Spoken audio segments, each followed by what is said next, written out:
हेमा श्रीवास्तव जी, कथा के मुख्य यजमान के रूप में विराजमान श्री अरुण मिश्र जी, श्री शीला मिश्रा जी, अन्यान्य समस्त सुधीजन, भगवत कथा रस रसिक, भगवत प्रेम पथ पथिक, धर्मानुरागी सज्जनों, श्रद्धामयी माताओं, भगवान की मंगलमयी कृपा के फलस्वरूप हम सभी लोग पवित्र मार्गशीर्ष मास में श्री रामायण जी की पावन चर्चा श्रवण कर रहे हैं। यज्ञ नारायण भगवान का दिव्य दर्शन, वेद मंत्रों का उच्चार, यज्ञ भगवान की परिक्रमा, इन समस्त माध्यमों से हम आप सभी अपने अंतःकरण को पवित्र कर रहे हैं और एक दैवीय चेतना का हमारे जीवन में संचार हो रहा है। यह उत्कर्ष महायज्ञैश्च यज्ञैश्च ब्राह्मीयम क्रियते तनुः। श्री मनु जी महाराज कहते हैं कि यज्ञ के द्वारा, महायज्ञ के द्वारा, उपासना, जप, तप, इन समस्त नियमों के द्वारा हम आत्मोन्नति को प्राप्त करते हैं, अपने जीवन को यज्ञमय बनाते हैं। ये कथा भी ज्ञान यज्ञ है। श्रोता के कान रूपी कुंड में, वक्ता के मुख रूपी श्रुवा के द्वारा भगवान के कथामृत की आहुति पड़ती है। यह ज्ञान यज्ञ है, भगवान की कथा। इस ज्ञान यज्ञ में जो भगवान की कथा के संदर्भ में प्रश्न करता है वह भी पवित्र हो जाता है, जो उत्तर देता है वह भी पवित्र हो जाता है, और जो अन्य श्रोतागण श्रवण करते हैं वे भी पवित्र हो जाते हैं। श्री वेदव्यास जी कहते हैं कि वासुदेव कथा प्रश्नः पुरुषान् त्रीणि पुनाति। भगवान के विषय में, उनकी कथा के संदर्भ में प्रश्न करने पर 3 व्यक्ति पवित्र हो जाते हैं। कौन कौन? तो व्यास जी कहते हैं, वक्तारम पृच्छकम श्रोत्रस्तत्पाद सलिलम यथा। वक्ता पवित्र हो जाता है, पूछने वाला पवित्र हो जाता है और सुनने वाले पवित्र हो जाते हैं। ये भगवान की कथा गंगा 3 लोगों को पवित्र करती है। जैसे भगवान के चरणों से प्रकट गंगा 3 लोगों को पवित्र करती है, ये भगवान की कथा गंगा 3 लोगों को पवित्र कर देती है। वक्तारम पृच्छकम श्रोत्रस्तत्पाद सलिलम यथा। बड़े बड़े ऋषि मुनि महात्मा जो विधि और निषेध से ऊपर उठ चुके होते हैं, जिसको कहा जाए कि ब्रह्म भाव को प्राप्त हो जाते हैं, जिनके लिए शास्त्र की कोई विधि नहीं, शास्त्र का कोई निषेध नहीं, विधि निषेधमय जो शास्त्र है उससे उपरत हो जाते हैं। लेकिन वे महापुरुष भी भगवान की कथा में रमण करते। प्रायेण मुनयो राजन निवृत्ता विधिषेधतः नैर्गुण्यस्था रमन्ते स्म गुणानुकथने हरेः। ऐसे ब्रह्म भाव को प्राप्त पुरुष भी भगवान की कथा में रमण करते हैं। जीवन मुक्त महामुनि जेवु हरि गुण सुनत अघाहिनते। जो जीवन मुक्त पुरुष हैं वे भी भगवान की कथा को श्रवण करते हैं, भगवान के गुणों को श्रवण करते हैं और तृप्त नहीं होते। भगवान की कथा सुन करके हम कभी तृप्त न हों, यही कथा सुनने की विधि है। और जो व्यक्ति भगवान की कथा सुन करके तृप्त हो गया कि हमने तो बहुत सुन लिया, बोले वो कथा के रस को जाना नहीं। महर्षि वाल्मीकि जो इस कथा के प्रवक्ता हैं, वे महर्षि वाल्मीकि आज तक तृप्त नहीं हुए। हम आप क्या तृप्त होंगे? वाल्मीकि जी की जब स्तुति की जाती है तो कहा जाता है, अतृप्तस्तम मुनिम वंदे प्राचेतसम अकल्मषम। अतृप्तस्तम मुनिम वंदे, उन मुनि की हम वंदना करते हैं जो राम कथामृत के प्रस्तोता हैं, लेकिन आज तक वो अतृप्त ही हैं, राम कथा से तृप्त नहीं हुए। रामचरित जे सुनत अघाही, रामचरित जे सुनत अघाही, रस विशेष नाहिन नाही, रस विशेष नाहिन दीन नाहि, रस विशेष जाना दीन नाहि। रामचरित जे सुनत अघाही रस विशेष वो रस को, विशेष रस को, इस रस को जान नहीं पाए। रामचरित जे सुनत अघाही रस विशेष जाना तिन नाही। इसको तो बार बार पीते रहो पीते रहो, और जो बार बार इस कथा को पीता रहता है और तृप्त नहीं होता, ऐसे व्यक्ति के हृदय में आकर के श्री सीतारामचंद्र जी विराजमान हो जाते हैं। भगवान को हृदय में विराजमान करने की यही विधि है। जिनके श्रवण समुद्र समाना, कथा तुम्हारी सुभग सरिनाना। श्री वाल्मीकि जी कहते हैं चित्रकूट में भगवान श्री राम से, जिनके श्रवण समुद्र समाना, जिनके श्रवण समुद्र समाना, कथा तुम्हारी सुभग सरिनाना, कथा तुम्हारी सुभग सरिनाना। भरहि निरंतर, भरहि निरंतर, ओहि न पूरे, भरहि निरंतर, भरहि निरंतर, ओहि न पूरे। तिनके हिय तुम कागृह दूरे, तिनके हिय तुम कागृह दूरे, तिनके हिय तुम कागृह दूरे। चित्रकूट में भगवान श्री राम ने वाल्मीकि महर्षि से पूछा कि हम कहाँ निवास करें। तो वाल्मीकि जी ने बड़े ही भाव से और बड़ी ही अद्भुत शैली में भगवान से पूछा। बोले महाराज आप कहाँ नहीं रहते हैं और कहाँ रहते हैं। ये कहते हुए बहुत सारी बातें महर्षि वाल्मीकि ने कही, और उसी प्रसंग में महर्षि वाल्मीकि ने कहा कि जो आपकी कथा सुनते हैं, जिनके कान समुद्र के समान हो, जैसे समुद्र में नदियां जाकर के गिरती हैं लेकिन कभी समुद्र में बाढ़ नहीं आती, उसी प्रकार निरंतर आपकी कथा सुने और फिर भी तृप्त न हो, ऐसे व्यक्ति के हृदय में आपका निवास होगा। जिनके श्रवण समुद्र समाना, कथा तुम्हारी सुभग सरिनाना, भरहि निरंतर हो ही न पूरे, तिनके ही तुम कह गृह। तो भगवान की ये मंगलमयी कथा हम सभी लोग विगत 6 दिनों से श्रवण कर रहे हैं।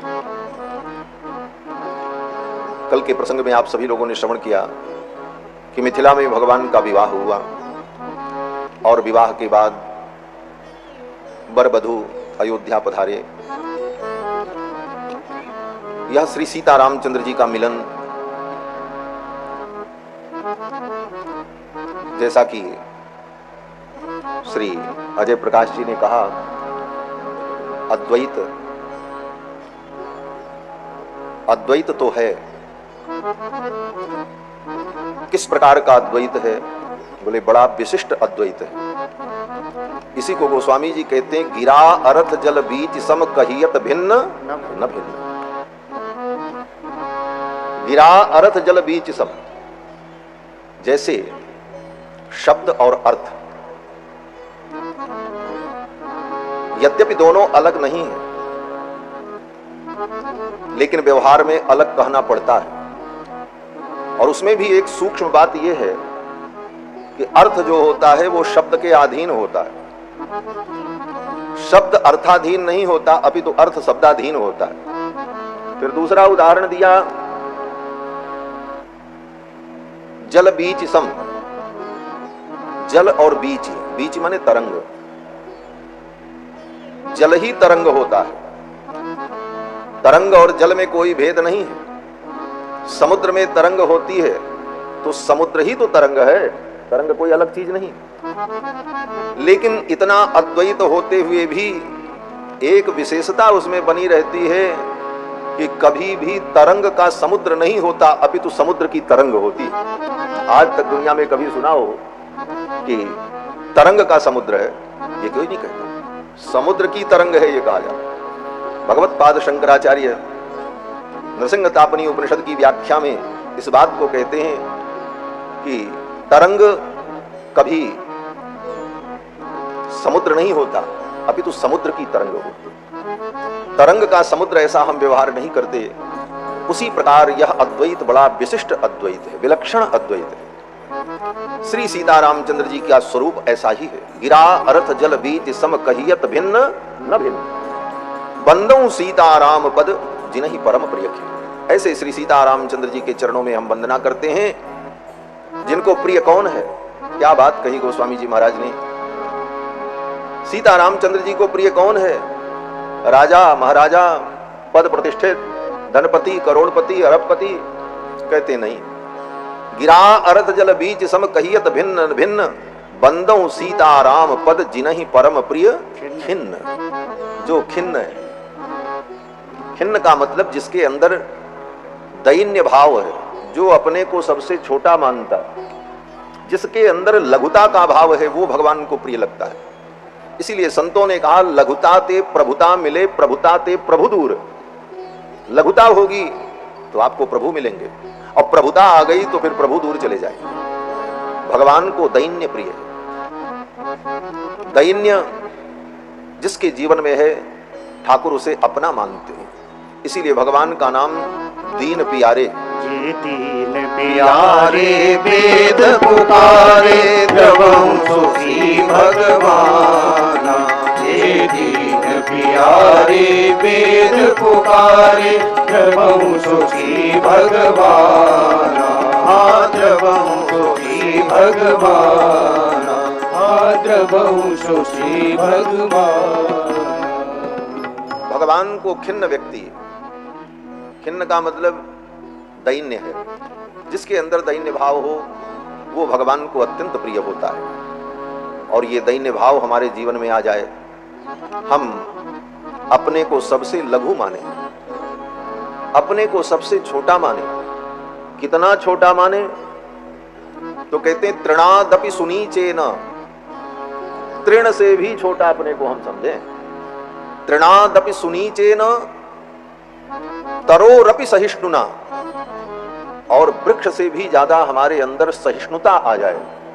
देखो, कथा सुन करके इन सारे सद्गुणों को समझकर अपने जीवन में हम उतार लें, यही कथा सुनने का फल है। बाकी श्रुतम हरति पापानि, सुन लिए, थोड़ा पाप नष्ट हो गया, फिर संसार में प्रवृत्त रहे, बोले उस सुनने का फल उत्तम नहीं।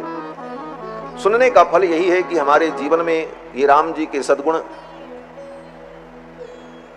हमारे जीवन में ये रामचरित्र के माध्यम से भगवान के सद्गुण हमारे जीवन में प्रवेश करें। तो भगवान को दैन्य प्रिय है। कहते हैं तृणादपि सुनीचेन तरोरपि सहिष्णुना, अमानिना मानदेन।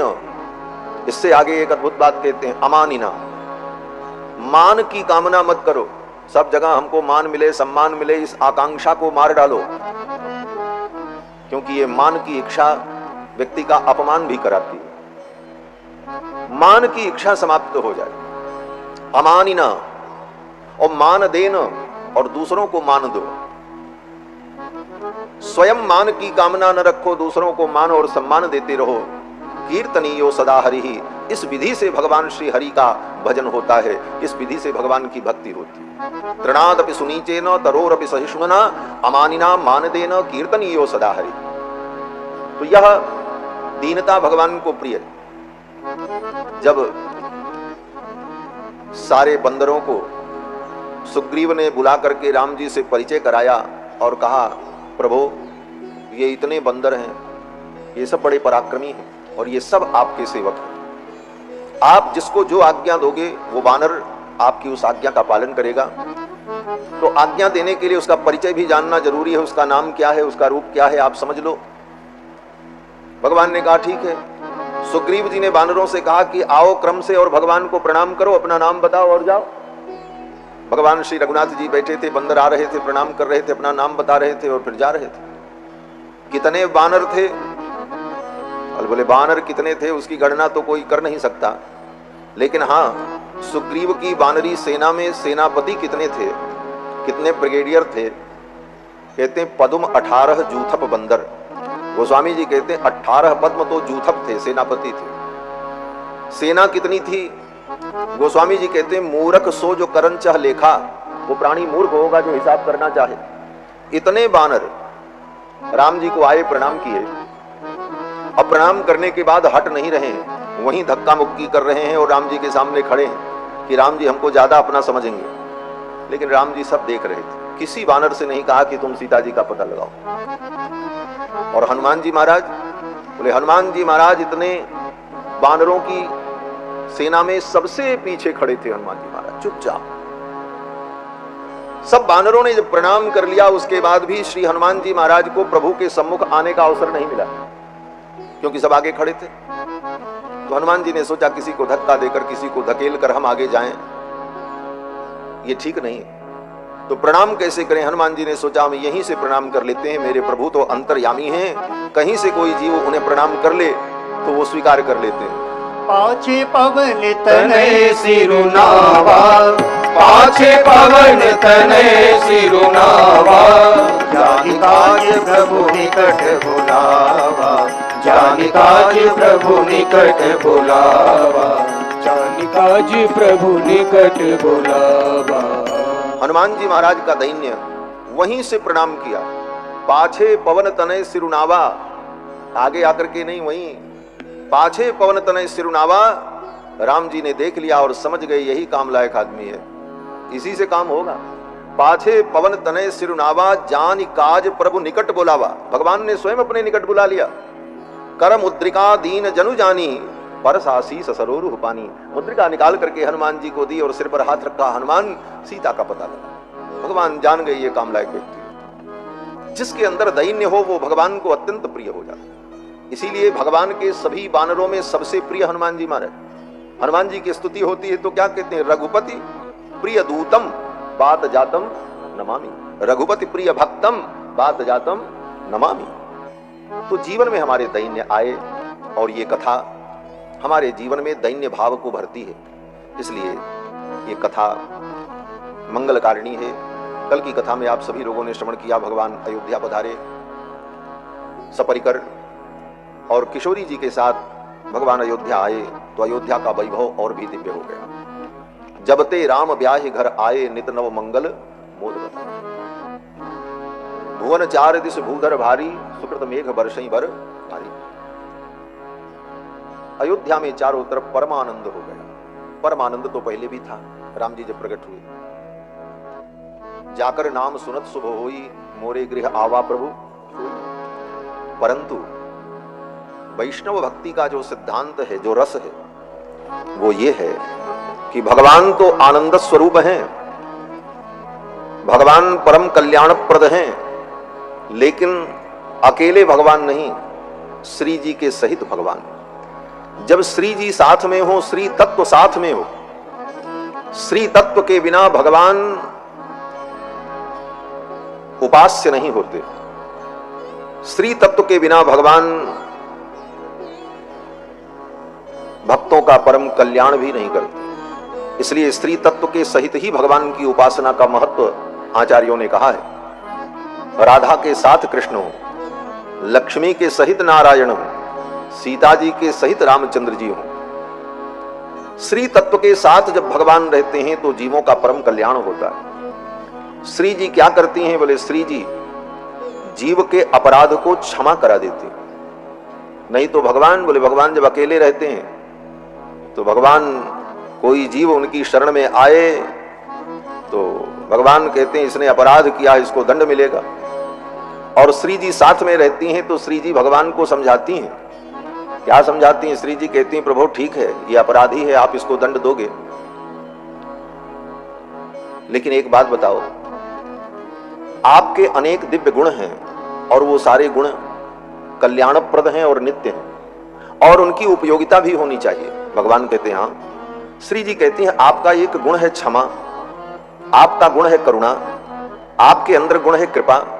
तो ये क्षमा, कृपा और करुणा जो आपके ये गुण हैं, ये किस दिन काम आएंगे?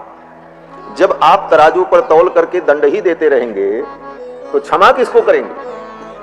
कृपा किस पर करेंगे?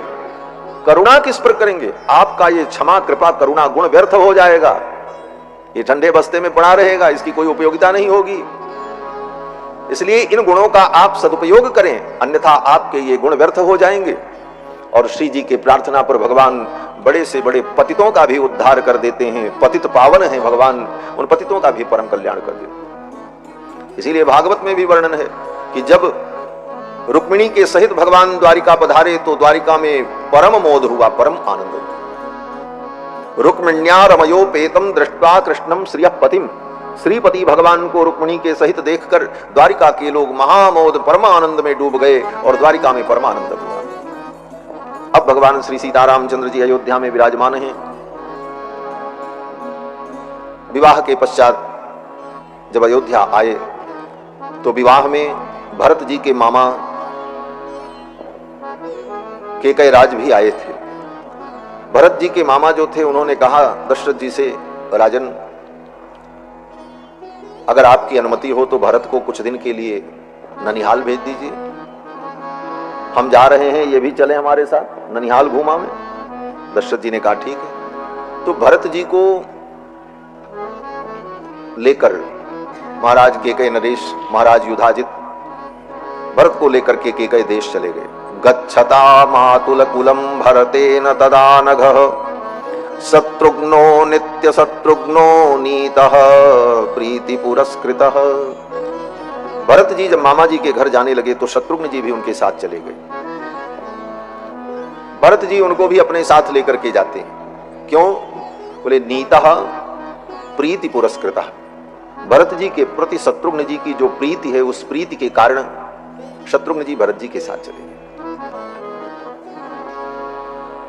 शत्रुघ्न जी का धर्म जो है यह सर्वश्रेष्ठ धर्म है।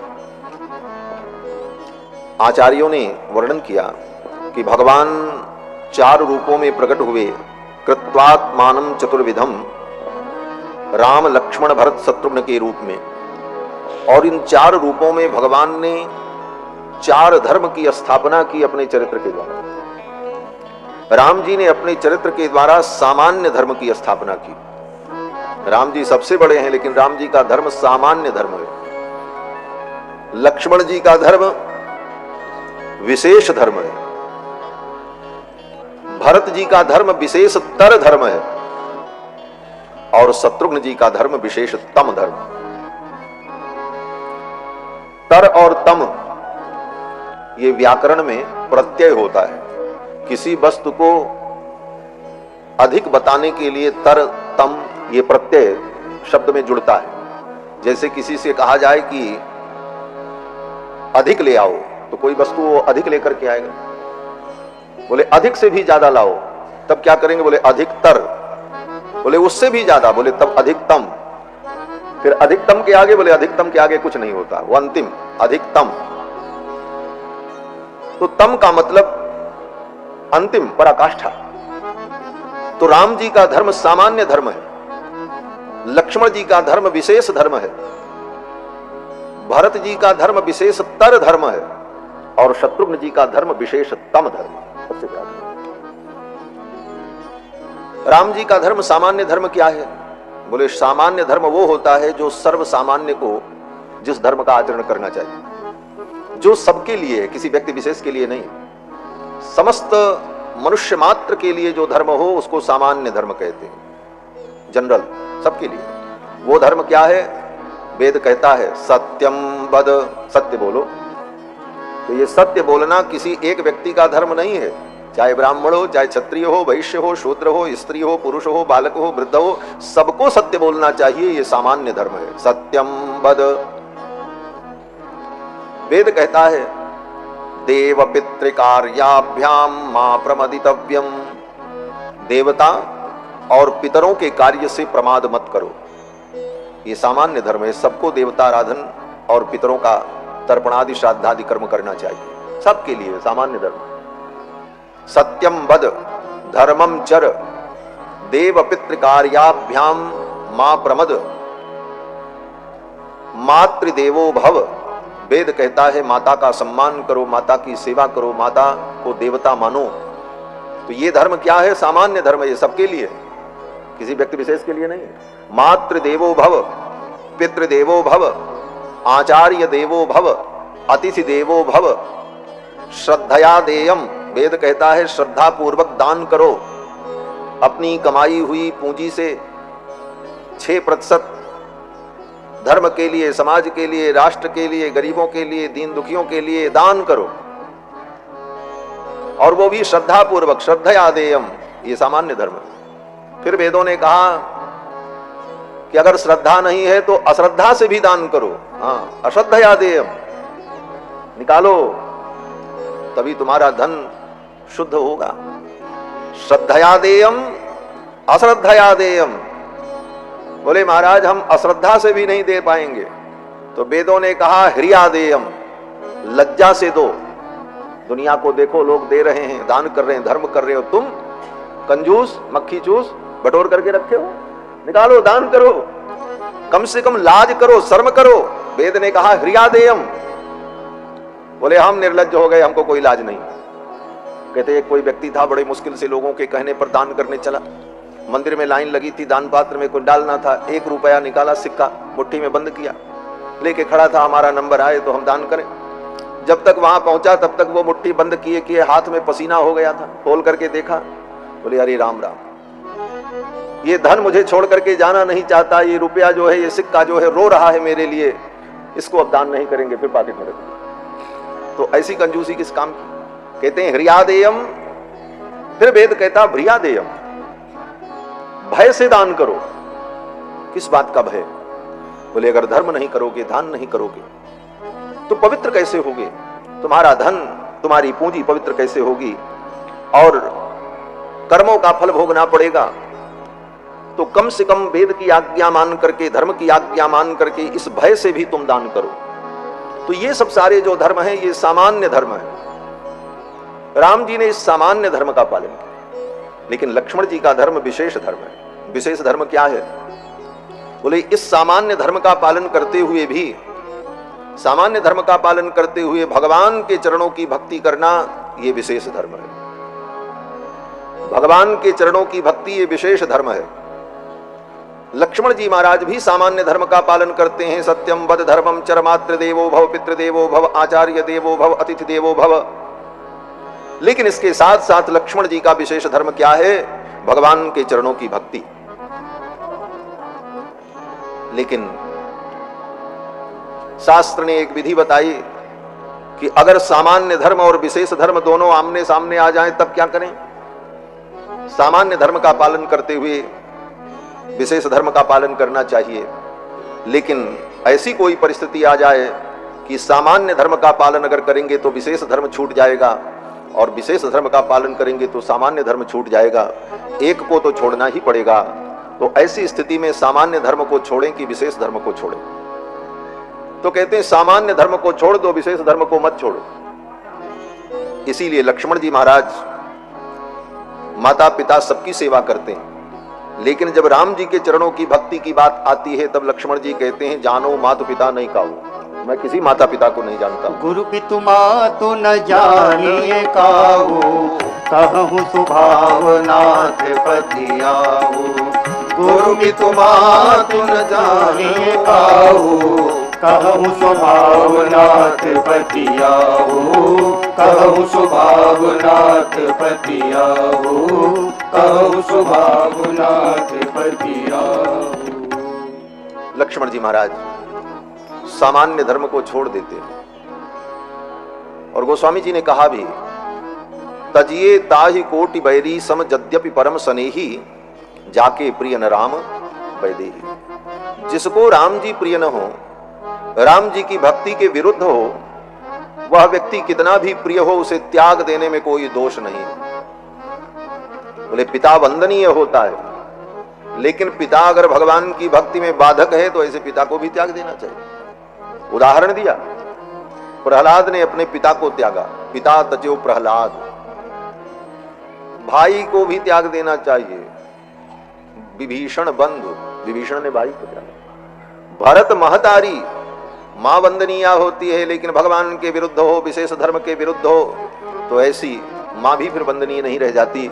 गोस्वामी जी महाराज कहते हैं, तजो पिता प्रहलाद विभीषण, तजो पिता प्रहलाद विभीषण बंधु भरत महतारी हो बंधु भरत महतारी बलि गुरु तजो कंत ब्रज बनी तनी बलि गुरु तजो कंत ब्रज बनी तनी भय मुद मंगलकारी हो भय मुद मंगलकारी जागे प्रिय न राम बैदेही जागे प्रिय न राम बैदेही तजिए ताही कोटि बेरी सम तगिए ताही कोटि बेरी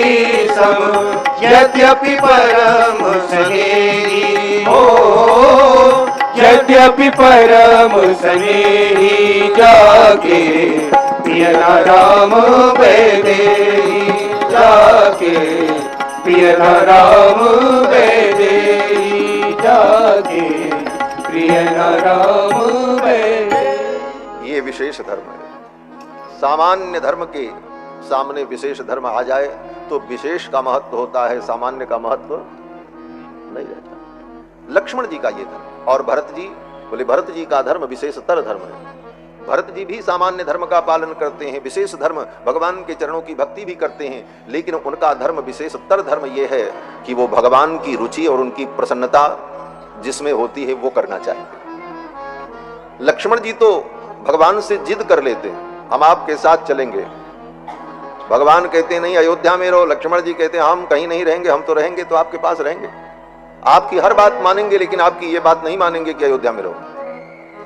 अपने से दूर करने वाली कोई बात आप कहोगे तो आपकी उस बात को मैं नहीं मानूंगा, बाकी सब मानूंगा। ये लक्ष्मण जी का भाव है। लेकिन भरत जी बड़े सील निधान है, बड़े संकोची हैं। भरत जी के सील का कोई क्या वर्णन कर पाएगा। भरत सील गुण विनय बड़ाई, भायप भगति भरोस भलाई, कहत सारदहु कै मति हींचे, सागर सीप की जाहि उलीचे। भरत जी सील निधान है। भरत जी सोचते हैं मैं अपने प्रभु को संकोच में डालूं ये ठीक नहीं, भले मुझे दुख हो, भले मुझे पीड़ा हो, इनसे दूर रहकर मुझे कष्ट हो। किसका मन नहीं चाहता कि राम जी के चरणों में रहे, राम जी के पास रहे। प्राणहु ते प्रिय लागहि सब कह राम कृपाल। राम जी सबको प्राण से प्रिय। अगर भरत जी भी जिद कर लेते चित्रकूट में कि अब हम भी आपके साथ ही रहेंगे, रही राज्य की, बोले राज्य जाए बाढ़ में, हमसे क्या मतलब। जैसे लक्ष्मण जी को कोई मतलब नहीं था, राम जी के साथ चल पड़े, हमको राम जी से मतलब है। अयोध्या में क्या होगा, अयोध्या का राज बचेगा कि नहीं बचेगा, पिताजी का क्या होगा, क्या मतलब, कोई मतलब नहीं, चलो। भरत जी भी ऐसा कर सकते थे, लेकिन भरत जी ने सोचा प्रभु की आज्ञा हो रही, भगवान ने कहा अयोध्या में रहकर प्रजा का पालन करो, माताओं का संरक्षण करो, यही मेरे लिए प्रसन्नता का विषय होगा। तो भरत जी ने कहा प्रभु अगर इसमें आपकी प्रसन्नता है तो मैं यही करना चाहूंगा। राजी हैं हम उसी में जिसमें तेरी रजा है। ये भरत जी का विशेषतर धर्म है। और शत्रुघ्न जी का विशेषतम धर्म, बोले शत्रुघ्न जी महाराज को, शत्रुघ्न जी सामान्य धर्म का भी पालन करते हैं, विशेष धर्म भगवान के चरणों की भक्ति भी है, भगवान के वचनों का सील संकोच भी है, लेकिन इसके साथ साथ शत्रुघ्न जी का सबसे बड़ा धर्म है भगवान के भक्तों के चरण की सेवा करना, भगवान के भक्तों को ही अपना सर्वस्व समझना।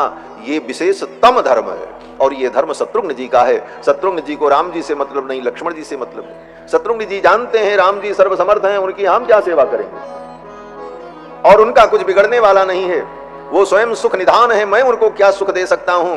हाँ, जो भगवान के भक्त हैं उनको मैं सुख दे सकूं, उनकी मैं सेवा कर सकूं तो मेरी धन्यता होगी। इसलिए शत्रुघ्न जी भरत जी के चरणों की सेवा में ही सदा लगे रहते हैं। तो भगवान के भक्तों के चरणों में अपने आप को समर्पित कर देना ये विशेषतम धर्म है और ये शत्रुघ्न जी का धर्म है। इस धर्म के कारण भरत जी अपने मामा के घर जाने लगे तो शत्रुघ्न जी भी उनके पीछे पीछे चले गए। शत्रुघ्नो नित्य शत्रुघ्नो नीतः प्रीति पुरस्कृतः।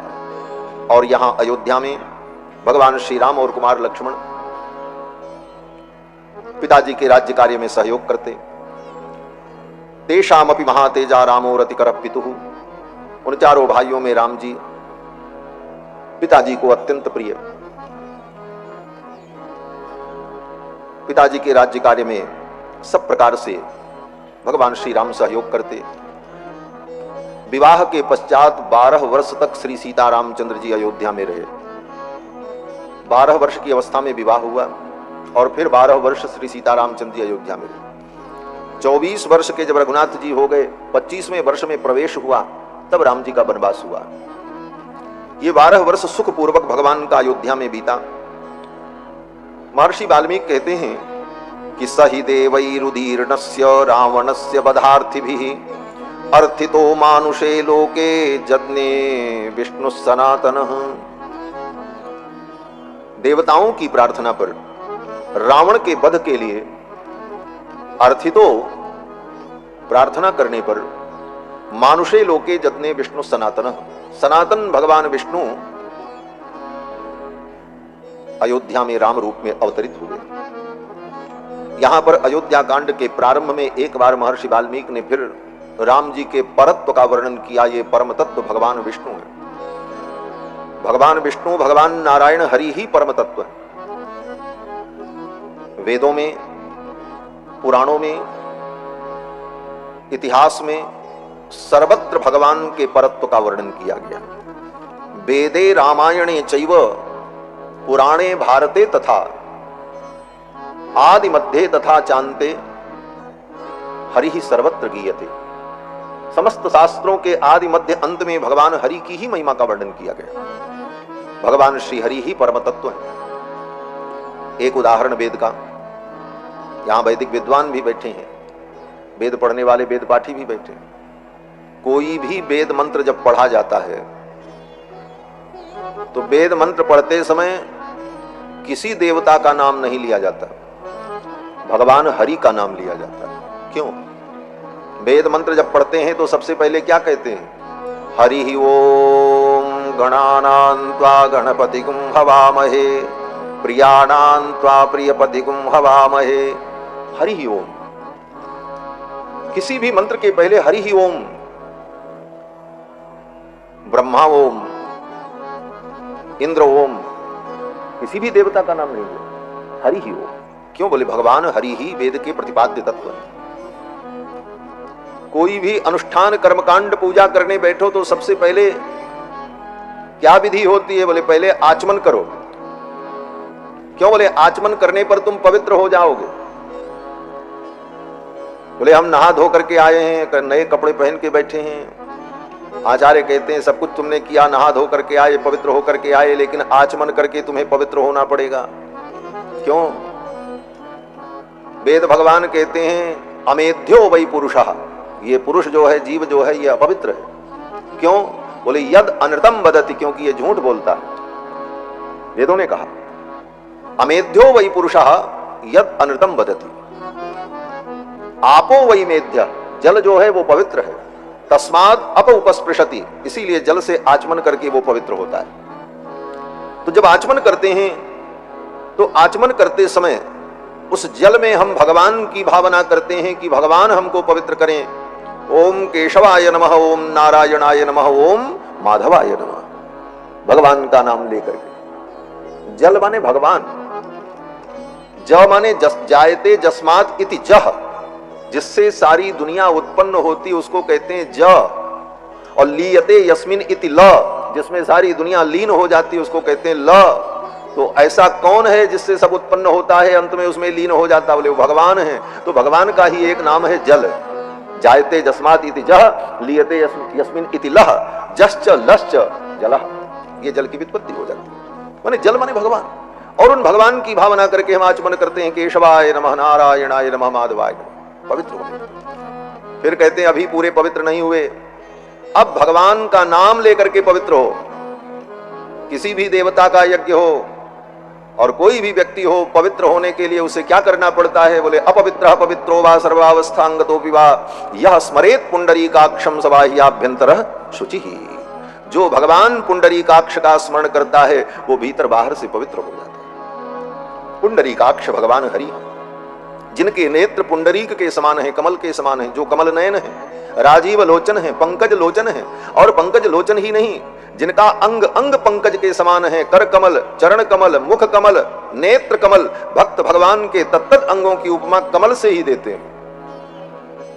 नवकंज लोचन, नव कंज लोचन कंज मुख कर कंज पद कंजारुणम, नव कंज लोचन कंज मुख कर कंज पद कंजारुणम, श्री रामचंद्र कृपाल भज मन हरण भव भय दारुणम, श्री रामचंद्र कृपाल भज मन हरण भव भय दारुणम, नव कंज लोचन कंज मुख कर कंज पद कंजारुणम।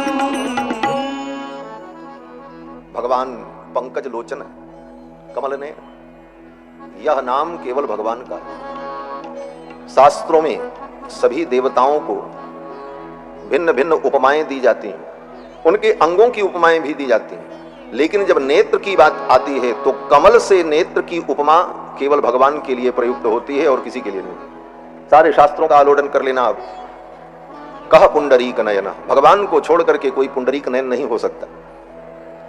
विरूपाक्ष हो सकता है, त्रिनेत्र हो सकता है, सहस्राक्ष हो सकता है, मीनाक्ष हो सकता है, मीनाक्षी हो सकती है, ये सारे उपमाएं आती हैं, लेकिन कमल नयन, राजीव लोचन, पुंडरीकाक्ष, यह उपमा केवल भगवान के लिए प्रयुक्त होती है।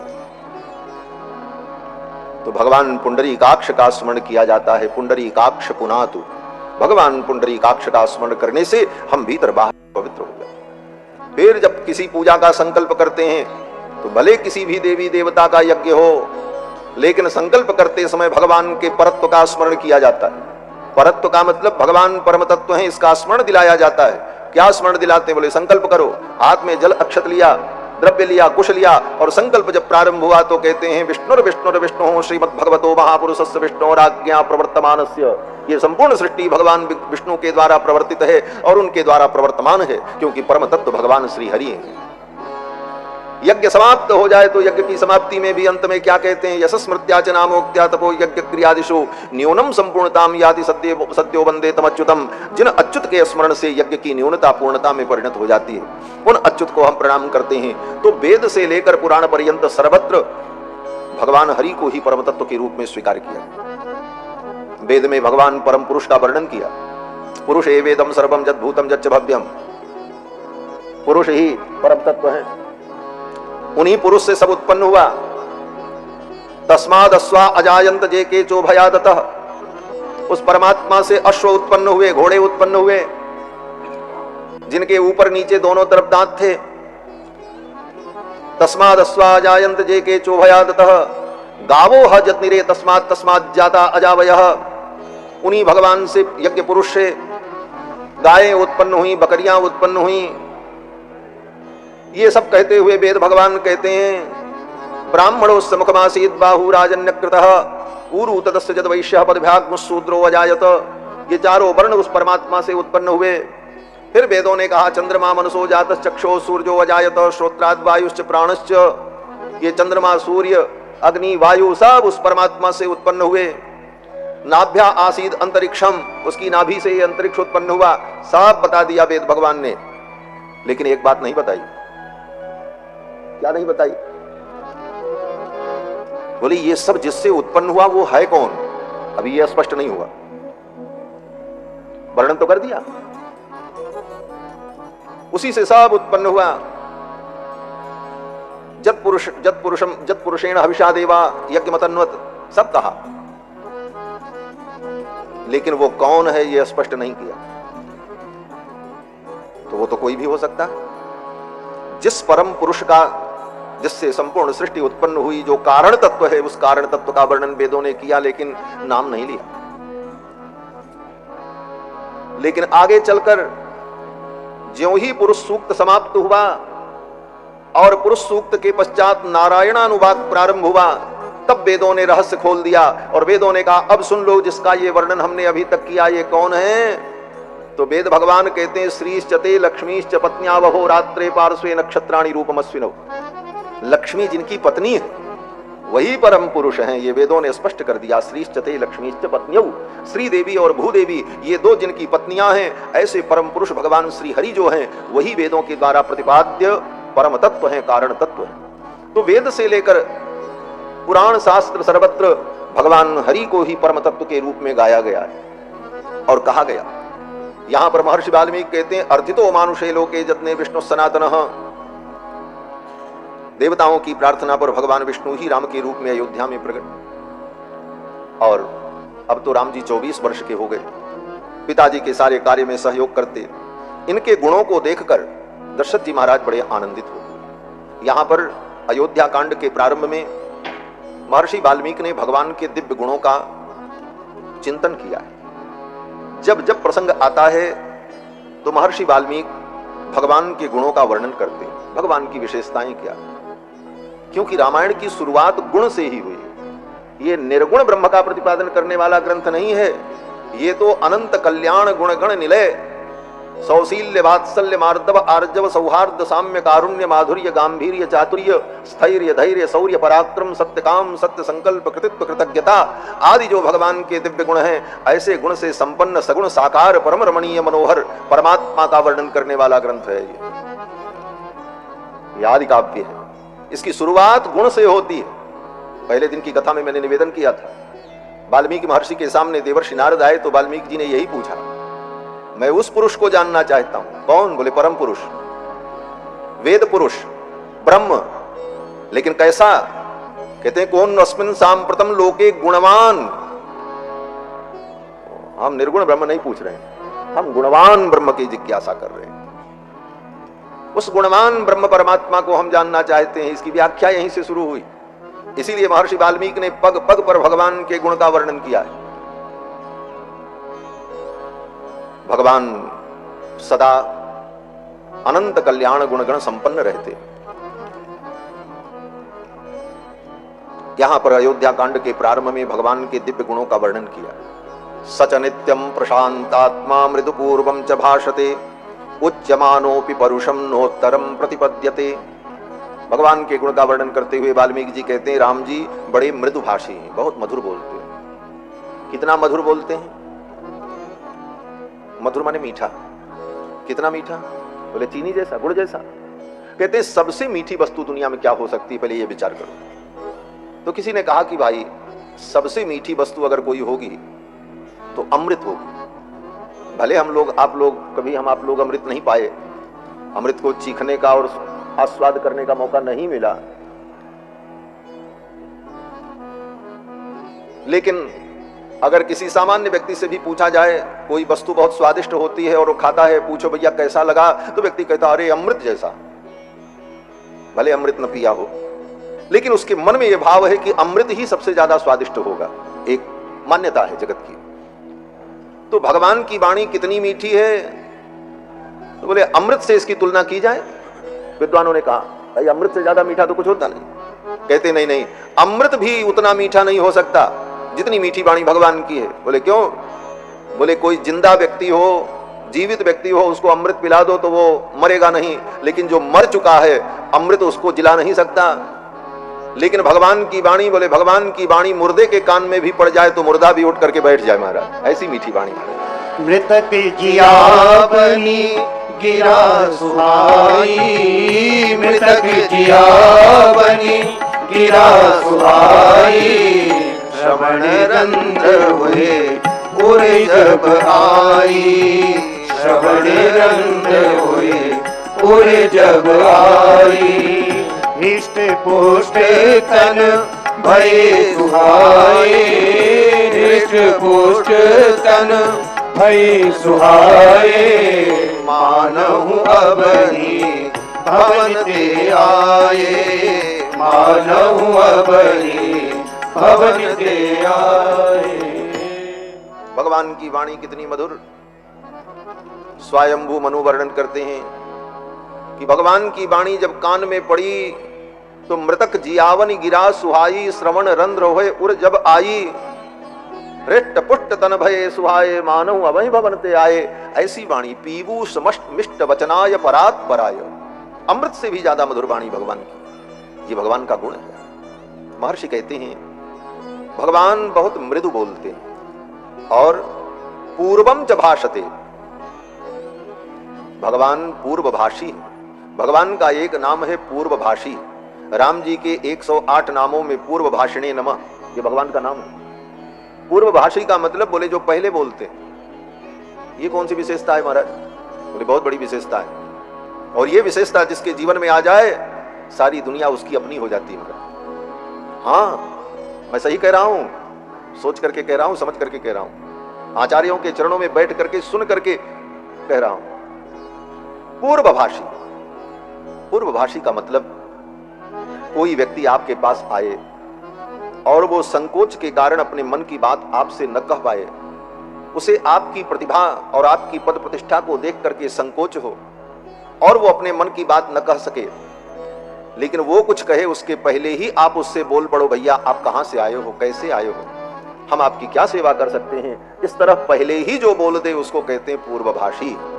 राम जी के पास कोई जीव दीनहीन मलिन आ जाए, संकोच के कारण, भय के कारण वो अपने दुख को, अपने मन की बात को न कह सके, उसके पहले ही राम जी उससे पूछ लेते हैं, उसका भय दूर कर देते हैं।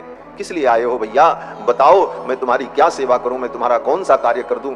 यह जो सहजता राम जी की है, इस सहजता के कारण राम जी को सब अपना मानते हैं।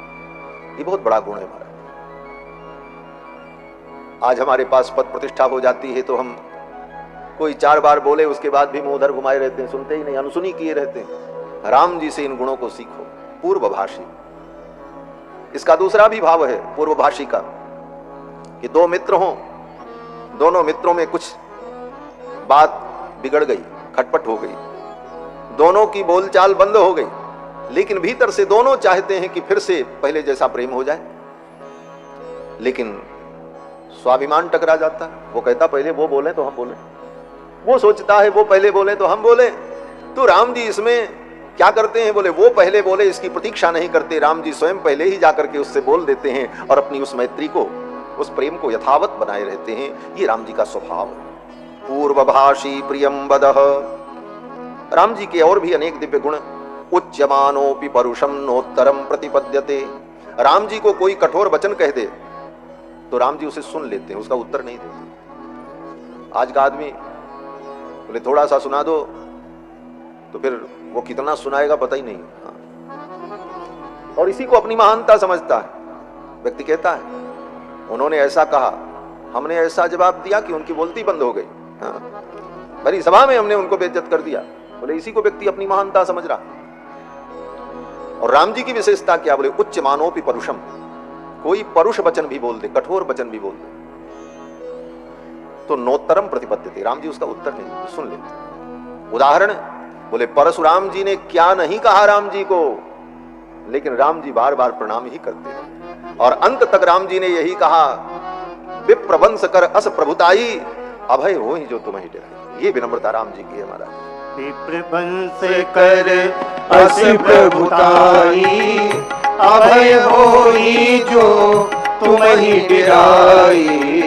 विप्रवंश कर अस प्रभुताई, अभय होई जो तुम्हि डराई। विप्रवंश कर। राम जी सुन लेते, जवाब नहीं देते। यह भी एक बहुत बड़ा गुण है। ये संत का स्वभाव है, इसी को संत कहा जाता है। बूंद अघात सही गिर कैसे, खल के वचन संत सह जैसे। ऐसी सहनशीलता। आगे कहते हैं कि कदाचिद उपकारेण कृते नैकेन तुष्यति, न स्मरत्यपकाराणाम शतमप्यात्मवत्तया।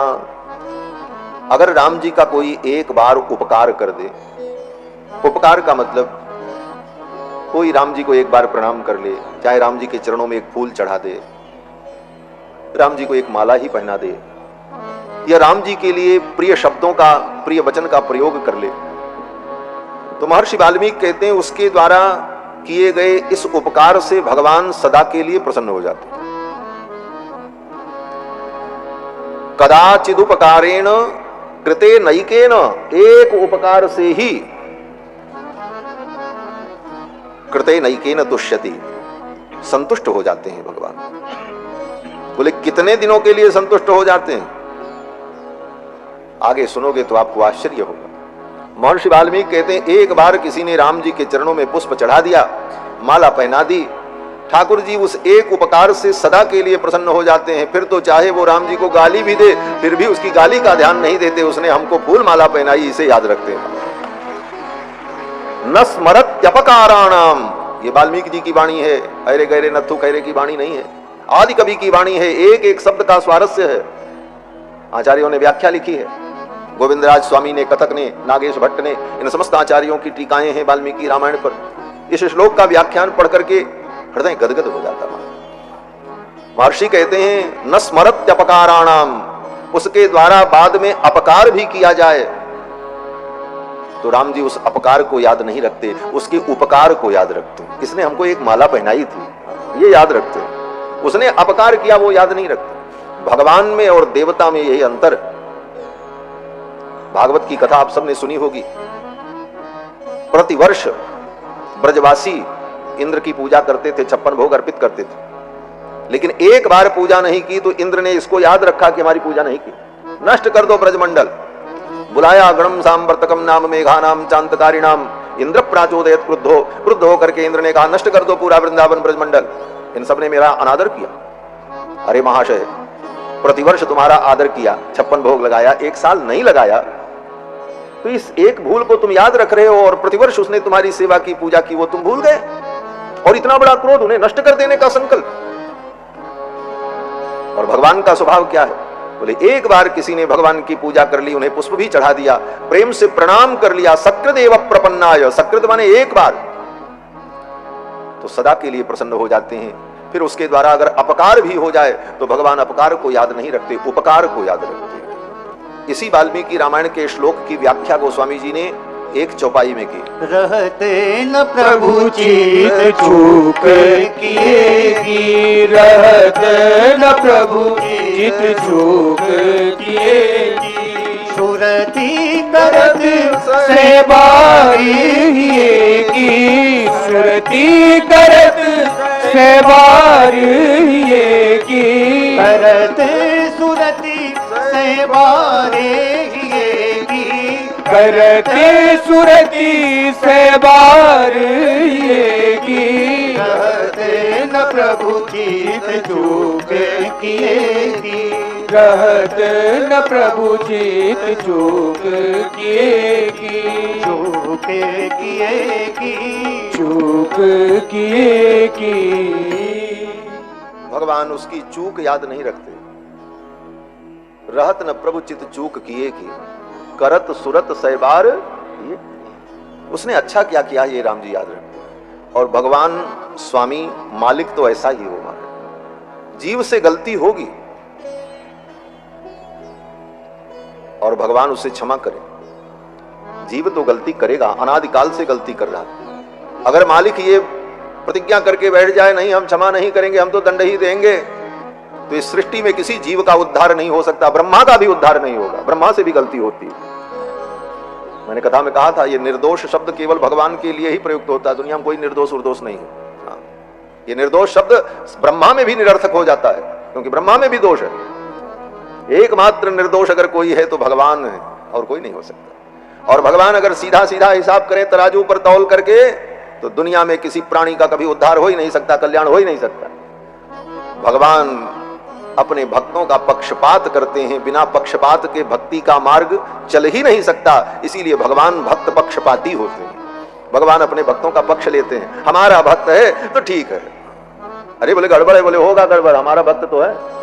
ये पक्षपात भगवान का है। जिस पाप के कारण सुग्रीव को, बाली को भगवान ने मार दिया, जो दोष बता करके रावण को भगवान ने मारा, वही काम विभीषण और सुग्रीव ने भी किया। गोस्वामी तुलसीदास जी कहते हैं जेहि अघ बधेउ व्याध जिमि बाली, सोई सुकंठ पुनि कीन कुचाली, सोई करतूत विभीषण केरी, सपने हु सोन रामी है। स्वप्न में भी उधर राम जी ने नहीं देखा। क्यों? बोले ये तो मेरा अपना। जब अपने के साथ भी वही तराजू तौल करके व्यवहार किया तो फिर अपना कहां रहा? अपना तो वो है जहां पक्षपात हो। इसीलिए भगवान भक्त पक्षपाती होते हैं, तो भगवान अपने भक्तों के दोष को नहीं देखते। न स्मरत्यपकाराणाम सतमप्यात्मवत्तया। भगवान के अनेक गुणों का वर्णन करते हुए कहते हैं, न चानृत कथो विद्वान। राम जी कभी झूठी कथा नहीं कहते। कोई काल्पनिक कथा, काल्पनिक चरित्र न सुनते हैं न बोलते हैं। वृद्धानाम प्रतिपूजकः, और राम जी सदा वृद्धों का आदर करते हैं। वृद्धों का सदा आदर करना चाहिए। वृद्धों का जो आदर करता है वह सदा सुखी रहता है। राम जी सदा वृद्धों का आदर करते हैं। और राम जी के बहुत सारे गुण का यहां वर्णन किया है। केवल एक एक गुणों की व्याख्या अगर करे तो ये बहुत बड़ा विषय है हमारा। दीनानुकंपी क्या है, सानुक्रोश क्या है, जितक क्रोध क्या है, ब्राह्मण प्रतिपूजकः। राम जी का एक गुण है कि ब्राह्मणों को अपना पूज्य मानते, उनका सम्मान करते।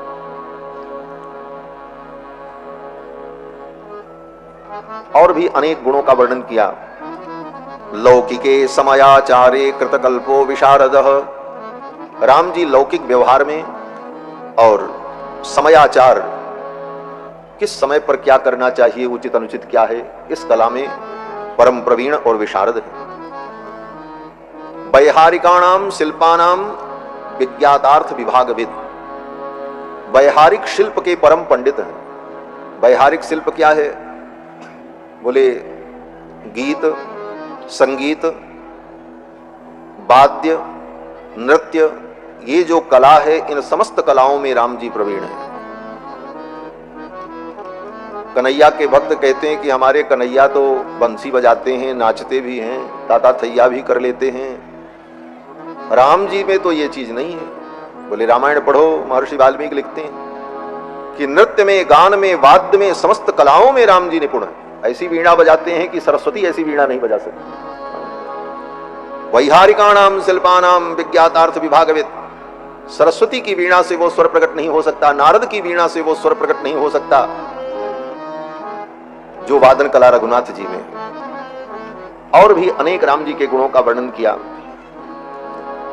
कहते हैं भगवान के इन गुणों को देखकर दशरथ जी के मन में आया, क्यों न मैं अपने राम को युवराज पद पर अभिषिक्त कर।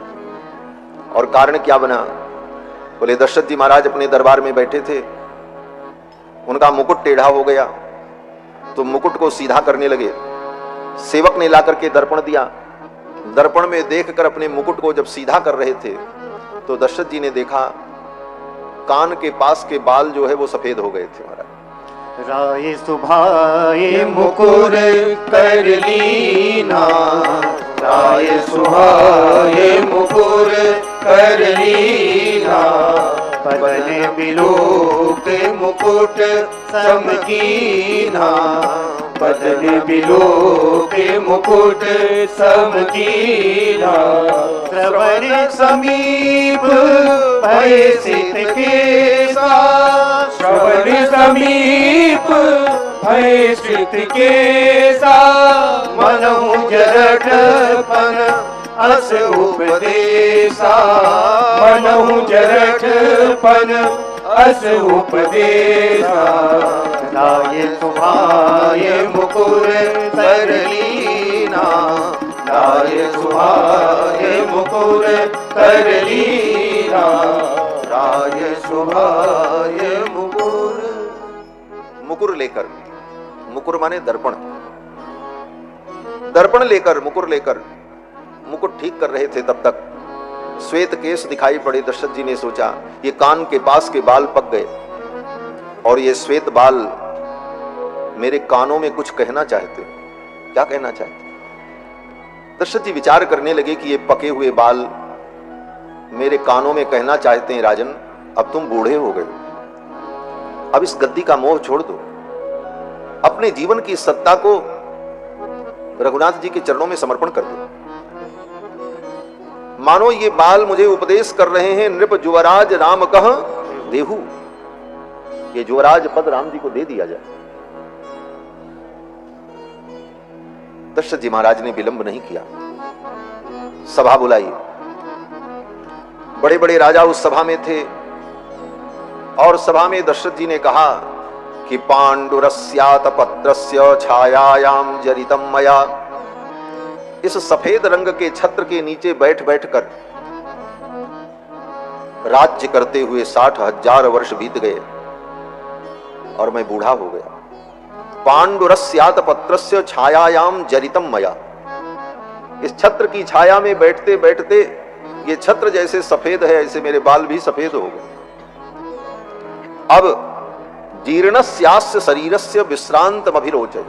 अब मेरे इस जीर्ण शरीर को विश्राम की आवश्यकता है और मैं चाहता हूं कि अपने राम को युवराज पद पर अभिषिक्त करके मैं जिम्मेदारी से मुक्त हो जाऊं। जब जीवन में बुढ़ापे के लक्षण दिखाई पड़ने लग जाएं, शरीर पर झुर्रियां पड़ने लग जाएं, बाल पलित हो जाएं,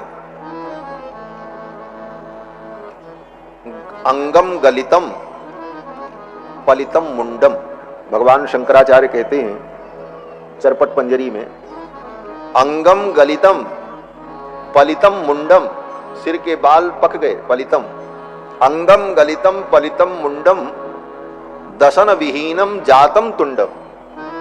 मुंह के दांत गिर गए तो क्या करें? बोले भज गोविंदम। अब तो गोविंद का भजन करो, संसार की आशा छोड़ो। लेकिन आदमी कहता नहीं महाराज, हम नकली दांत लगाएंगे लेकिन चनई चबाएंगे। क्या करें? भगवान कहते हैं इन विषयों का आप त्याग करो, क्योंकि त्याग में ही सुख है।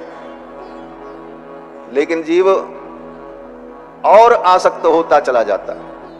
भगवान शंकराचार्य कहते हैं कृतांतस्य दूती जरा कर्ण मूले।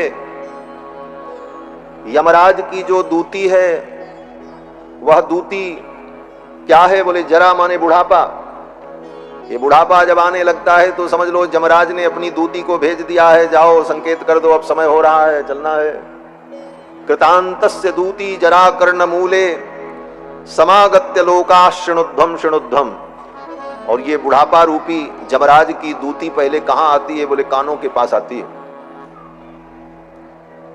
जरा कर्ण मूले किस रूप में आती है? बोले कानों के पास के बाल पकने शुरू हो जाते हैं। तो वो क्या कहना चाहती है कान में? बोले वो दूती कहती है शृणुध्वम शृणुध्वम, सुनो सुनो। क्या सुनो? बोले परस्त्री परद्रव्य हिंसा त्यजध्वम। दूसरे की स्त्री, दूसरे का धन और किसी को दुख देना, इन दुर्गुणों का त्याग करो। परस्त्री परद्रव्य हिंसा त्यजध्वम भजध्वम रमानाथ पादारविंदम। रमानाथ जो भगवान है उनके पादारविंद का भजन करो। अब तुम अपना मन भगवान के भजन में लगाओ। लेकिन जीव उसी आसक्ति में पड़ा रहता है भ्रमर के समान। थोड़ा और कर लें फिर तो छोड़ देंगे, थोड़ा और आनंद ले लें, और यही थोड़ा और करते करते काल के गाल में चला जाता है। एक बड़ा सुंदर उदाहरण है शिवराज विजय ग्रंथ में। एक भंवरा था, कमल के पुष्प पर बैठ करके कमल पुष्प का रस पी रहा था। कमल का नियम होता है सूर्यास्त होने पर वो कमल बंद हो जाता है, संपुटित हो जाता है, और जब दूसरे दिन सूर्योदय होता है तब खिलता है। इसीलिए दशरथ जी ने विश्वामित्र जी से कहा था मेरे राम को मत ले जाओ, 69 वर्षों में रामो राजीव लोचना। मेरे राम राजीव लोचन है, कमल लोचन है। तो संकेत में मानो दशरथ जी कहना चाहते थे जैसे कमल सायंकाल बंद हो जाता है और सूर्योदय होने पर खिलता है, उसी तरह हमारे राम के नेत्र कमल के समान हैं। सायंकाल होते ही इनको नींद आ जाती है, तो बालक हैं, इनकी आंखें बंद हो जाती हैं, और जब सूर्योदय होता है तब इनकी आंख खुलती है। तो आप इनको ले भी जाओगे, रात्रि में राक्षस आएंगे तो राम जी तो सोते रहेंगे, तो आपका तो काम होगा नहीं। ये बालक हैं, इनको आप न ले जाओ। बड़ी भावपूर्ण व्याख्या गोविंदराज स्वामी जी ने की है रामो राजीव लोचना। तो कमल जो होता है वो सूर्यास्त होने पर बंद हो जाता है और सूर्योदय होने पर खिलता है। एक भंवरा कमल पर बैठ करके रस पी रहा था। पीते पीते सायंकाल की बेला हो गई, कमल पुष्प बंद होने वाला था। उसने सोचा थोड़ा और रस पी लें, थोड़ा और रस पी लें। जो अभी हम कह रहे थे कि व्यक्ति सोचता है चलो थोड़ा और रस ले लें दुनिया का, फिर तो छोड़ना ही है। वो भंवरा इसी लालच में पड़ा रहा, थोड़ा रस और पी लें, थोड़ा रस और पी लें। तब तक सूर्यास्त हुआ और कमल बंद हो गया। कमल संपुटित हुआ तो भंवरा उसी में बंद हो गया। अब वो निकले कैसे? यद्यपि भंवरे के अंदर इतनी क्षमता होती है कि वो लकड़ी में भी छेद कर देता है, काष्ठ में भी खुर्र खुर्र करके काट काट करके छेद कर देता है। तो कमल पुष्प की वो कमल कोश कितना कोमल है, भंवरा चाहे तो उसे काट करके बाहर निकल सकता है। लेकिन भंवरे ने सोचा अगर इस कमल पुष्प को काट करके हम निकलेंगे तो कल तो ये पुष्प सूख जाएगा, फिर इसका रस मैं कहां पी पाऊंगा। इसलिए सोचा चलो कोई बात नहीं, रात भर की तो बात है, सवेरे ये कमल खिलेगा फिर मैं उड़ जाऊंगा। रात्रिर गमिष्यति भविष्यति सुप्रभातम भास्वानुदेश्यति हसिष्यति पंकजश्री इत्थम विचिंतयति कोश गति द्विरेफे। उस कमल के अंदर बैठा बैठा वो भंवरा सोच रहा था। रात बीती, सवेरा हो और सूर्योदय हो, कमल खिले, तब तक हाथियों का झुंड उस सरोवर में आ गया और एक गजराज ने अपनी सूंड से उस कमल पुष्प को उखाड़ा और खा गया। उस कमल के सहित वो भंवरा गजराज के पेट में चला गया, काल कमलित हो गया। यही जीव की गति है। जीव सोचता है संसार के थोड़े और रस को ले लें, थोड़ा और रस ले लें, फिर तो छोड़ना है, फिर तो छोड़ना ही है। अब क्या है, अब तो जीवन अंतिम समय में कहते रहते हैं, लेकिन मोह के कारण हम उसे छोड़ नहीं पाते और यही करते करते आय अचानक काल डटा, अचानक काल आ जाता है और फिर हम कुछ भी नहीं सोच पाते, अपने कल्याण का उपाय भी नहीं कर पाते और अचानक यहां से यात्रा बन जाती। तो कहते हैं कि दशरथ जी महाराज ने विचार किया क्यों न मैं अपना राज्य अपने राम को सौंप दूं और घोषणा कर दी, यौवराज्ये नियोक्तास्मि प्रातः पुरुष पुंगवम। कल प्रातः काल ही मैं अपने राम को युवराज पद पर अभिषिक्त कर दूं। इतना बड़ा निर्णय। कल प्रातः काल ही राम जी को राजा बनाना है, बहुत बड़ी तैयारी करनी पड़ेगी। लेकिन दशरथ जी महाराज ने कहा अच्छे काम में विलंब नहीं करना, सुबह से शीघ्रम। सच पूछो तो दशरथ जी महाराज से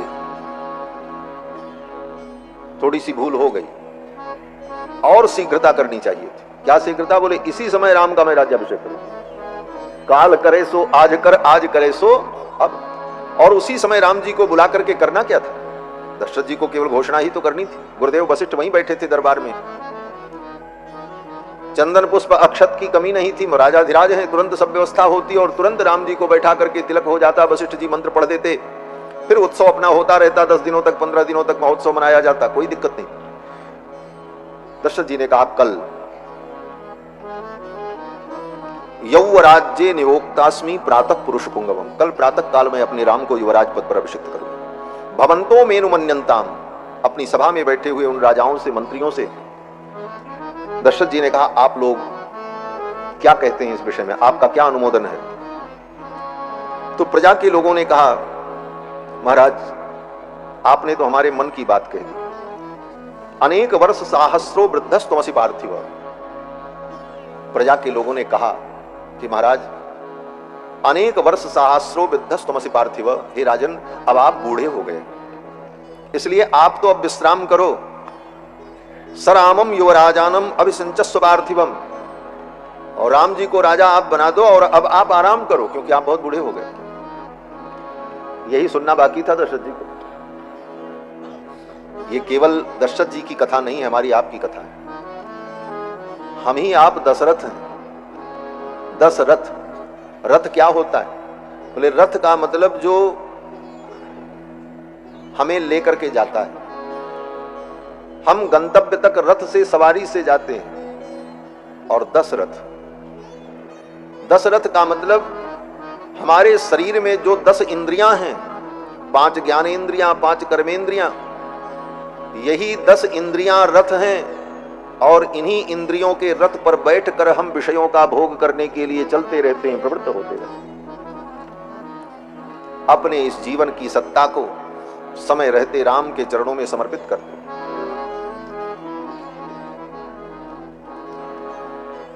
अपने मन के सिंहासन पर राम का राज्याभिषेक कर दो। लेकिन व्यक्ति संसार में ही लगा रहता है। और जैसे अयोध्या की प्रजा ने दशरथ जी को कहा कि अनेक वर्ष सहस्रो वृद्धस्तम पार्थिव, हे राजन अनेक वर्षों से आपने राज्य किया, अब आप बूढ़े हो गए हो, अब आप आराम करो। यह सुनने के पहले घर परिवार में भी यही होता है। जब बच्चे बड़े हो जाते हैं उसके बाद भी वृद्ध लोग हर चीज में अपना ही अधिकार और आधिपत्य दिखाते हैं, तो अंत में बच्चों को कहना पड़ता, अब आप बूढ़े हो गए हो, आप बैठो, सब काम होगा, आप क्यों चिंता करते? कहते कि नहीं कहते? और ये सुनने के बाद भी व्यक्ति को मोह न टूटे संसार से। प्रजा के लोगों ने कहा, महाराज आपने बहुत अच्छा निर्णय लिया, हम लोग भी यही चाहते थे, लेकिन आपके संकोच के कारण, आपके सम्मान के कारण हम कह नहीं पा रहे थे। प्रजा के लोगों ने कहा, हमारी भी यही इच्छा थी जो आप कह रहे हो। दशरथ जी ने कहा, क्या इच्छा थी? प्रजा के लोगों ने कहा कि इक्षामो हि महाबाहुम रघुवीरम महाबलम गजेन महतायांतम रामम छत्रावृताननम। हम सबकी यही इच्छा है कि राम जी राजा बने और गजराज के ऊपर सोने का हौदा कसा जाए और राम जी की सवारी निकले और पूरी अयोध्या में बाजे गाजे के साथ राम जी को घुमाया जाए और हम लोग देखें गजेन महतायांतम रामम छत्रावृताननम। राम जी के सिर पर छत्र लगा हो और राम जी की शोभा यात्रा निकाली जाए, ये हम लोगों की इच्छा है। ये सुनकर भीतर से तो दशरथ जी बड़े प्रसन्न हुए। मेरे पुत्र के प्रति प्रजा का ये स्नेह है, यह सोचकर दशरथ जी को बड़ी प्रसन्नता हुई, लेकिन अनजान बन गए।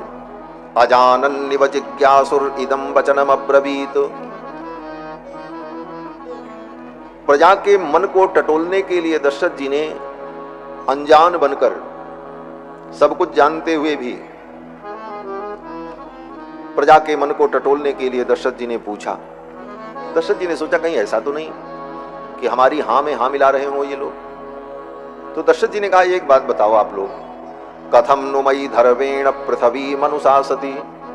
मैं धर्म पूर्वक पृथ्वी का शासन कर रहा हूं, मेरे शासन में कहीं अधर्म नहीं है, किसी के साथ अन्याय नहीं है। धर्म पूर्वक मैंने प्रजा का पालन किया और मेरे रहते हुए अभी मैं इतना कमजोर नहीं हूं कि शासन नहीं कर सकता। तो भवंतो द्रष्टुमिच्छन्ति युवराजम महाबलम। मेरे रहते हुए राम जी को राजा के रूप में, युवराज के रूप में आप लोग क्यों देखना चाहते?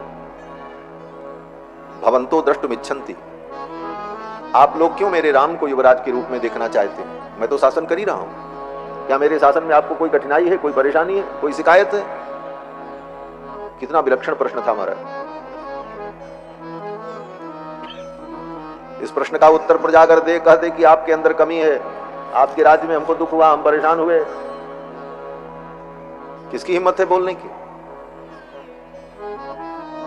लेकिन धर्म पूर्वक जो शासन होता है, उस शासन में प्रजा को सत्य बोलने की निर्भयता होती है।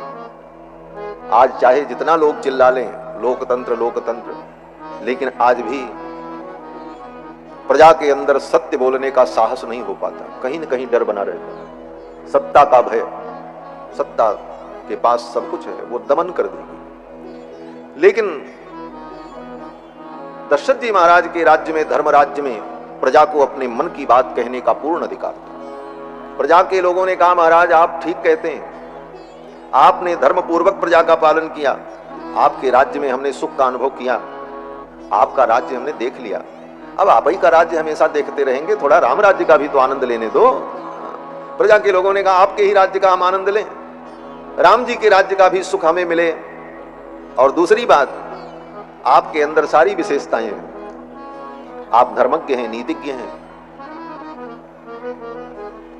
धर्म धुरंधर गुण निधि ज्ञानी, हृदय भगति मति सारंग पाणी, सब कुछ है आपके अंदर विशेषता। परंतु हम सत्य कहते हैं, प्रजा के लोगों ने कहा, बोले जो विशेषता राम जी में है वो विशेषता आप में नहीं है। इतना कहने का साहस किसको होगा? प्रजा के लोगों ने कहा, जो विशेषता राम जी में है वो आप में नहीं है। दशरथ जी भीतर से बड़े प्रसन्न हुए। सच्चा गुरु और सच्चा पिता अपने पुत्र के उत्कर्ष से प्रसन्न होता है। गुरु चाहता है मेरा शिष्य इतना योग्य हो जाए कि हमको ही शास्त्रार्थ में पराजित कर दे, तब मेरा गुरुत्व सार्थक हो जाए। और पिता भी यही चाहता है कि मेरा पुत्र मुझसे भी ज्यादा योग्य और महान बन जाए, और उसके लिए वो जीवन भर प्रयत्नशील रहता है। राम जी की इस महिमा को सुनकर दशरथ जी बड़े प्रसन्न हुए। प्रजा के लोगों ने कहा, महाराज जो विशेषता राम जी में है वो आप में नहीं है, और तो और जो विशेषता राम जी में है वो आपके पिताजी में भी नहीं थी। लो महाराज, बाबा तक पहुंच गए। प्रजा के लोगों ने कहा, जो विशेषता राम जी में है वो आप में भी नहीं है, आपके बाप में भी नहीं थी, और जो उनके बाप थे उनमें भी नहीं थी। और मैं क्या कहूं, इक्ष्वाकुभ्योऽपि सर्वेभ्यो ह्यतिरिक्तो विशांपते, इस इक्ष्वाकु वंश में किसी राजा में वो विशेषता नहीं है जो विशेषता हमारे राम जी में है। इसलिए हम चाहते हैं कि हम राम के राज्य का सुख पाएं। इतना बड़ा साहस प्रजा का दशरथ जी के सामने कहा, पूरे खानदान को नाप दिया महाराज। इक्ष्वाकुभ्योऽपि सर्वेभ्यो, आपके इस इक्ष्वाकु वंश में सभी राजाओं में ऐसा कोई नहीं हुआ जैसे हमारे राम जी। क्या विशेषता है राम जी की। अब फिर राम जी के गुण का वर्णन करने लगे महर्षि वाल्मीकि। महर्षि वाल्मीकि को मौका जब भी मिलता है, प्रजा के द्वारा, पिता के द्वारा, सखाओं के द्वारा, भक्तों के द्वारा, मुनियों के द्वारा भगवान के गुण का ही वर्णन कराने लगते हैं। वाल्मीकि जी कहते हैं कि प्रजा के लोगों ने कहा, राम सत्पुरुषो लोके सत्य सत्यपरायण, राम ही एक लोक में सत्पुरुष है। राम सत्पुरुषो लोके सत्य सत्यपरायण, ये सत्य है और सत्यपरायण है। साक्षात रामाद विनिर्वृत्तो धर्मश्चापि श्रियासः, और ये साक्षात धर्म है। प्रजा के लोगों ने कहा कि राम जी बहुत बड़े वीर हैं। राम जी जब युद्ध करने के लिए जाते हैं तो अपने शत्रु को बिना जीते लौट करके नहीं आते, उसको जीत करके ही लौटते हैं। गत्वा सौमित्र सहितो ना विजित्य निवर्तते, शत्रु को जीते बिना लौट करके नहीं आते। संग्रामात पुनरागत्य कुंजरेण रथेन वा पौरान स्वजनवन नित्यम कुशलम परिपृच्छति। क्या राम जी का स्वभाव था महाराज। अयोध्यावासी कहते हैं युद्ध करने भी जाते हैं लक्ष्मण के साथ तो अपने शत्रु को जीत करके ही लौटते हैं, और लौटने के बाद हाथी पर बैठकर अयोध्या की गलियों में घूम घूम करके लोगों का कुशल पूछते हैं। राम जी सबके दरवाजे उनका गजराज रुकता, भैया आप ठीक हो, आपके बच्चे ठीक हैं। हर व्यक्ति का कुशल राम जी पूछते थे। प्रजा के लोगों ने कहा, पौरान स्वजनवन नित्यम कुशलम प्रतिपृच्छति परिपृच्छति, प्रतिदिन राम जी अपनी प्रजा का कुशल पूछते। और व्यसनेषु मनुष्याणाम भृशम भवति दुःखितः, प्रजा के लोगों ने कहा, मेरे घर में कोई दुख हो जाए, किसी का मरण हो जाए, कोई दुर्घटना हो जाए, तो हमारे रिश्तेदार, हमारे संबंधी तो देर से पहुंचते हैं, राम जी पहले ही आ जाते हैं और हमें संभाल लेते हैं। ये राम जी की विशेषता। व्यसनेषु मनुष्याणाम भृशम भवति दुःखितः उत्सवेषु च सर्वेषु पितेव परितुष्यति। प्रजा के लोगों ने कहा कि हमारे घर में कोई उत्सव हो, बेटी का ब्याह हो, बेटा का ब्याह हो, कोई मंगल महोत्सव हो, तो राम जी सबसे पहले पहुंच जाते हैं और सारी व्यवस्था संभाल लेते हैं। जैसे घर में कोई अभिभावक हो उसी प्रकार राम जी खड़े हो जाते हैं और हमारे सारे मंगल कार्य संपन्न हो जाते हैं। प्रजा के लोगों ने कहा कि सक्तस्त्रैलोक्यमप्येष भोक्तिम भोक्तुम किम नु महीमिमाम। हे राजन, ये धरती क्या है। राम सारी त्रिलोकी पर शासन करने वाले हैं। क्यों? बोले नास्य क्रोध प्रसादश्च निरर्थोस्ति कदाचन। प्रजा के लोगों ने कहा, राम जी का क्रोध और राम जी की कृपा ये कभी निरर्थक नहीं होती, इसलिए ये त्रिलोकी पर शासन करने की योग्यता रखते हैं। इस श्लोक में महर्षि वाल्मीकि ने भगवान के परत्व का, ईश्वरत्व का प्रतिपादन किया। किस प्रकार से? कहते हैं नास्य क्रोध प्रसादश्च, जिसका क्रोध और जिसकी कृपा कभी व्यर्थ न होती हो, ये भगवान का एक लक्षण है। भगवान के बहुत सारे लक्षण शास्त्र में कहे, उत्पत्ति प्रलयम चैव भूतानाम अगतिम गतिम वेत्ति विद्याम अविद्याम च सवाच्यो भगवान इति। भगवान किसे कहते हैं? तो एक परिभाषा बताई, उत्पत्ति प्रलयम चैव भूतानाम अगतिम गतिम, जो संपूर्ण सृष्टि को उत्पन्न करें, पालन करें, प्रलय करें, समस्त जीवों की गति को, उसके कर्म के फल को जो हर क्षण जानते रहते हैं। भूतानाम अगतिम गतिम वेत्ति विद्याम अविद्याम च, जो विद्या और अविद्या को भी जानते हैं। सब वाच्यो भगवान इति, वो भगवान शब्द के द्वारा वाच्य होते हैं। एक परिभाषा बताई। दूसरी परिभाषा बताई, ज्ञान शक्ति बल ऐश्वर्य वीर तेजांश शेषतः भगवत शब्द वाच्यानि बिना हेरि गुणादि। ज्ञान शक्ति बल ऐश्वर्य वीर्य तेज, ये 6 गुण जिसके अंदर परिपूर्ण रूप से विद्यमान हो उसको भगवान कहते हैं। और भी परिभाषा बताई, जो श्री का पति हो वो भगवान, श्रीश्चते लक्ष्मीश्च पत्न्यौ, ये भी भगवान की परिभाषा है जो कुछ देर पहले भी प्रसंग में आया था। लेकिन यहां एक नई परिभाषा अयोध्यावासी दे रहे हैं। भगवान कौन? कहते हैं जिसका क्रोध और जिसकी कृपा कभी व्यर्थ न हो। बाकी सबका क्रोध और सबकी कृपा व्यर्थ हो जाती है। जिसका क्रोध कभी व्यर्थ न हो। अगर वो क्रोध करे तो जो चाहे सो कर ले, और अगर कृपा करे तो उसकी कृपा के सामने किसी का क्रोध और किसी की शक्ति उसे रोक न सके, वो परमात्मा। और ये विशेषता राम जी में, भगवान में। क्रोध तो इंद्र ने भी किया, लेकिन इंद्र का क्रोध निरर्थक हो गया। इंद्र ने क्रोध किया ब्रजमंडल नष्ट कर दो, लेकिन क्या हुआ? कुछ नहीं हुआ। भगवान ने उनके क्रोध को निरर्थक कर दिया। क्रोध तो हम आप भी करते हैं, लेकिन कर कुछ नहीं पाते। हाँ। क्रोध तो आता है कि इनको ऐसा कर दें, लेकिन कर कुछ नहीं पाते, निरर्थक है क्रोध। वही स्थिति कृपा की है। किसी को दुखी देखकर मन में बहुत होता है कि इनके ऊपर हम कृपा करें, इनका कुछ कल्याण करें, लेकिन सामर्थ्य ही नहीं। तो जीव की कृपा और क्रोध दोनों निरर्थक हो जाता है। आंशिक रूप से कृपा और क्रोध सार्थक होता है, लेकिन जिसका क्रोध और जिसकी कृपा कभी निरर्थक न हो वह परमात्मा है। परमात्मा के अतिरिक्त और कोई नहीं हो सकता। तो राम जी का क्रोध कभी निरर्थक नहीं होता। उनका क्रोध और प्रसाद कृपा सदा सार्थक होती है। अगर वो क्रोध कर लें तो कालाग्नि सदृश क्रोधे, कालाग्नि के समान जिसका क्रोध हो। कस्य बिभ्यति देवाश्च जात रोषस्य संयुगे। वाल्मीकि जी ने यही प्रश्न किया था नारद जी से प्रारंभ में कि मैं उस पुरुष को जानना चाहता हूं कि कस्य बिभ्यति देवाश्च जात रोषस्य संयुगे, जिसके क्रोध करने पर देवता भी भयभीत हो जाते हैं। जिसका क्रोध ऐसा,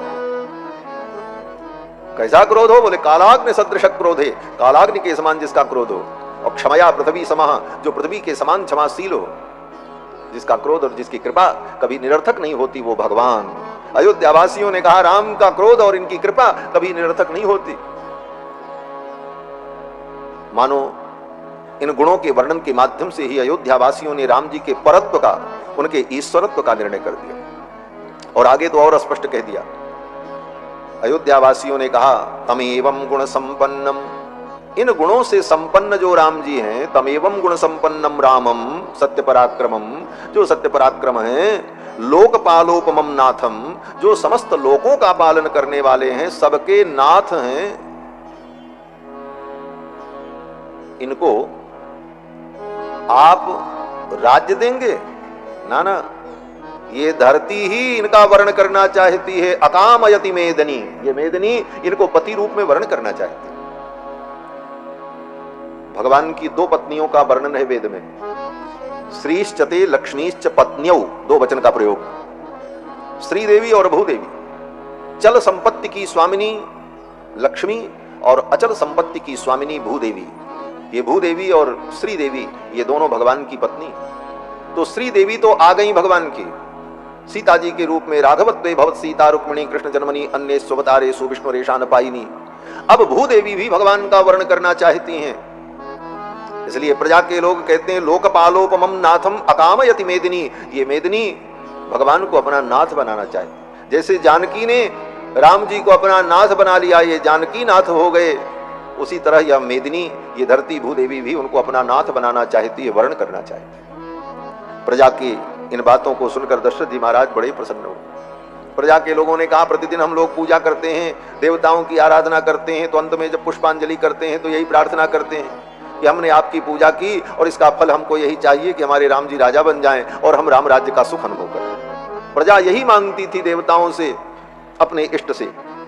ये सब सुनकर दशरथ जी महाराज बड़े प्रसन्न हुए और दशरथ जी ने कहा ठीक है, चैत्र श्रीमान अयम मासः पुण्यः पुष्पित काननः। ये चैत्र का महीना है और कल पुष्य नक्षत्र है, 10वीं तिथि है। कल मैं राम का युवराज पद पर अभिषेक करूंगा। चैत्र के शुक्ल पक्ष की 10वीं को राज्याभिषेक का निर्णय हुआ। और ये निर्णय दशरथ जी ने किस दिन किया? बोले रामनवमी के दिन। राम जी का 24वां जन्मदिन था, रामनवमी थी। जन्मदिन पर बच्चे को उपहार दिया जाता है। दशरथ जी ने सोचा आज ये राज्य का ही उपहार मैं अपने राम को अर्पित कर दूं। घोषणा कर कल राम का युवराज पद पर अभिषेक होगा। चैत्र श्रीमानयम मासः पुण्यः पुष्पित काननः यौवराज्याय रामस्य सर्वमेवोपकल्प्यताम्। राम के युवराज पद पर अभिषेक के लिए सारी वस्तुओं की व्यवस्था की जाए। अब तो महाराज आदेश हो गया, दूत लोग सारी वस्तुओं का संग्रह करने लगे। सारी तैयारी हुई। क्या क्या तैयारी हुई?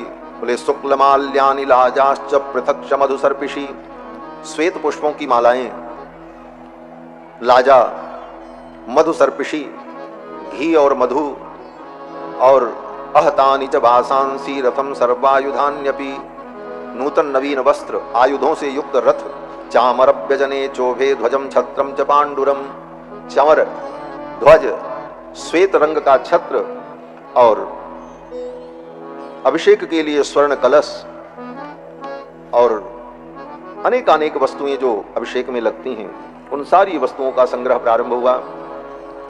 तैयारी होने लगी। दशरथ जी महाराज ने कहा मैं अपने पुत्र राम से मिलना चाहता। और सुमंत्र जी महाराज गए और भगवान श्री राम को संदेश दिया, पिताजी ने आपका स्मरण किया है। दशरथ जी महाराज के 8 प्रमुख मंत्री हैं, दृष्टि, जयंत, सुराष्ट्र, राष्ट्रवर्धन, अकोप, धर्मपाल और सुमंत्र। दृष्टिर जयंतो विजय सुराष्ट्रो राष्ट्रवर्धनः अकोपो धर्मपालश्च सुमंत्रश्चाष्टको महान। ये 8 महामंत्री दशरथ जी महाराज के। इनमें जो सुमंत्र जी हैं ये बड़े ही नीतिज्ञ, इनका नाम ही सुमंत्र है। सुमंत्र माने जो सुंदर मंत्रणा करते हैं। जो मंत्रणा करे उसी को मंत्री कहा जाता है। जो मंत्रणा करे, सलाह दे, लेकिन अच्छी सलाह दे, वो सुमंत्र। और सुमंत्र जी दशरथ जी महाराज के सखा भी हैं, मित्रवत हैं। दशरथ जी महाराज ने सुमंत्र से कहा कि राम को मेरे पास बुलाओ, राम को मैं देखना चाहता हूं। सुमंत्र जी महाराज गए और जाकर के सूचना दी। भगवान श्री राम रथ पर बैठ करके आए, अपने महल से चलकर दशरथ जी के महल में आए। जब राम जी आ रहे थे तो प्रजा के लोगों ने जब उनको आते हुए देखा, रथ पर बैठे हुए, क्या अद्भुत शोभा थी। महर्षि वाल्मीकि वर्णन करते हैं कि चंद्रकांताननम रामम अतीव प्रिय दर्शनम। चंद्रमा के समान जिनकी कांति है। चंद्रमा की कांति का मतलब क्या? बोले चंद्रमा की किरणों में शीतलता होती है। राम जी के मुख की कांति इतनी शीतल है कि राम जी को देखने के बाद व्यक्ति के अंदर अगर क्रोध हो तो क्रोध भी ठंडा हो जाता है, बुखार का ताप हो तो वह ताप भी शांत हो जाता है, संसार के दैहिक दैविक भौतिक ताप से तपा प्राणी हो तो उनके मुखचंद्र की कांति जो है उसे शीतलता प्रदान करने लग जाती है। चंद्रकांताननम रामम अतीव प्रिय दर्शनम, जिनका दर्शन अत्यंत प्रिय है लोगों, अतीव प्रिय दर्शनम। रूपौदार्य गुणैः पुंसाम दृष्टि चित्तापहारिणम। राम जी के रूप और उनके गुण ऐसे अद्भुत हैं। महर्षि वाल्मीकि कहते हैं पुंसाम, पुरुषों के, दृष्टि चित्तापहारिणम, उनकी दृष्टि और उनके चित्त का हरण कर लेने वाले। राम जी को जो देखे तो उसकी दृष्टि राम जी में ही लग गई। अब वो अपनी दृष्टि को राम जी से अलग नहीं कर सकता। चित्त भी राम जी में ही तन्मय हो जाता है। धर्माभितप्ताः पर्जन्यं ह्लादयन्त्यमिव प्रजाः न ततर्पसमायान्तं पश्यमानो नराधिपः। राम जी को देखने के बाद भी लोग तृप्त नहीं होते। न ततर्पसमायान्तं, लगता है इनको और देखें और देखें। दुनिया में कोई भी सुंदर वस्तु हो, सुंदर व्यक्ति हो, थोड़ी देर अच्छा लगेगा और लगातार देखते रहो। बोले क्या देखें, इनको तो देखिए हैं, रोज ही तो देखते हैं, फिर वो देखने की रुचि नहीं होती। लेकिन राम जी, बोले राम जी का दर्शन बोले देखते रहो, तृप्ति नहीं होती। अर बरात निस दिन मिलबे को मिले रहत मानो कबहु मिले ना। मिलने के बाद भी लगता है इनसे तो हम कभी मिले ही नहीं। प्रतिक्षण जिनका सौंदर्य नवीन और दिव्य अनुभव होता है, क्षणे क्षणे नवम नवम, क्षण क्षण जिनका सौंदर्य नवीन होता जाता है। इस कारण से न ततर्प समायांतम पश्यमानो नराधिप अवतार्य सुमंत्रस्तु राघवम संदनोत्तमात्। राम जी का रथ जब आकर के रुका तो सुमंत्र जी महाराज ने सहारा दिया राम जी को, राम जी के हाथ को पकड़ा और तब राम जी रथ से उतर रहे। राजाधिराज, ये ऐश्वर्य है राम जी का। जब रथ से उतरे, पितुः समीपम गच्छन्तम प्रांजलि पृष्ठतोन्वगात्। राम जी के आगे पीछे अगल बगल लोग अंजलि मुद्रा बांधे हुए चल रहे हैं। राम जी आए और आकर के पिताजी के चरणों में प्रणाम किया। नामस्वम श्रावयन रामो वंदे चरणौ पितुः। अपना नाम लेकर, अपना गोत्र उच्चारण करके पिता के चरणों में प्रणाम किया। प्रणाम करने की यही विधि है,